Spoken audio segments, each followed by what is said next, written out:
হাইলাকান্দিতে পথ দুর্ঘটনাকে কেন্দ্র করে হাসপাতালে উত্তেজনা। পাইকান গ্রাম পঞ্চায়েতের সভাপতি শেখর দাসের মন্তব্যে সৃষ্টি হয় উত্তেজনা। খবর পেয়ে পরিস্থিতি নিয়ন্ত্রণে আনতে ছুটে আসেন হাইলাকান্দি সদর থানার পুলিশ। সাংবাদিককে মারধরের অভিযোগে জিপি সভাপতি সহ দুজন আটক।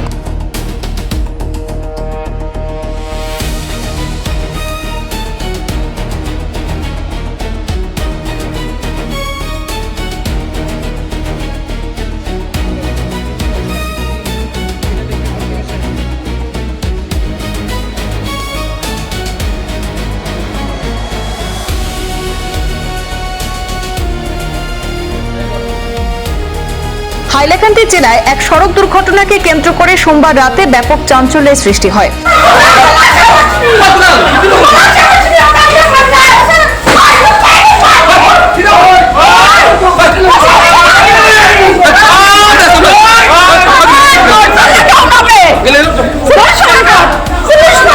জানা গেছে, সাংবাদিক অরূপ সেন সোমবার রাতে পরিবারের সদস্যদের নিয়ে ওয়াগনার গাড়ি করে শিলচর থেকে হাইলাকান্দির উদ্দেশ্যে ফিরছিলেন। রাতে প্রায় 9:30টার সময় পাইকান এলাকার সেন্ট মেরি স্কুলের কাছে পৌঁছালে বিপরীত দিক থেকে আসা একটি ই-রিকশার সঙ্গে গাড়ির মুখোমুখি সংঘর্ষ হয়। এই দুর্ঘটনায় উভয় গাড়িতে থাকা একাধিক ব্যক্তি আহত হন। স্থানীয় বাসিন্দারা দ্রুত উদ্ধার করে তাদের হাইলাকান্দি সিভিল হাসপাতালে ভর্তি করেন। অভিযোগ, হাসপাতালে পৌঁছানোর পর এই ঘটনায় নতুন মোড় আসে। পাইকান গ্রাম পঞ্চায়েতের সভাপতি শেখর দাস ওরফে বিভু দাস সেখানে উপস্থিত হয়ে কিছু মন্তব্য করেন যে দুর্ঘটনার সঙ্গে একজন সাংবাদিক জড়িত থাকায় প্রশাসন তদন্ত বা রিপোর্টে পক্ষপাতিত্ব করতে পারে।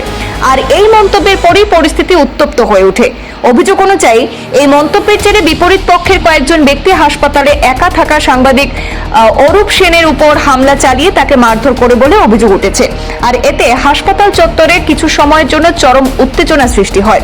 এই ঘটনার খবর পেয়ে হাইলাকান্দি সদর থানার ভারপ্রাপ্ত ওসি পুলিশ বাহিনী নিয়ে দ্রুত হাসপাতালে পৌঁছে পরিস্থিতি নিয়ন্ত্রণে আনেন। পরে প্রাপ্ত অভিযোগের ভিত্তিতে পুলিশ পাইকান গ্রাম পঞ্চায়েতের সভাপতি শেখর দাস এবং উত্তম চন্দ্র নামে আরো আরেকজনকে অর্থাৎ দুজনকে হেফাজতে নেওয়া হয়। এই ঘটনাকে কেন্দ্র করে ব্যাপক চাঞ্চল্যের সৃষ্টি হয়েছে।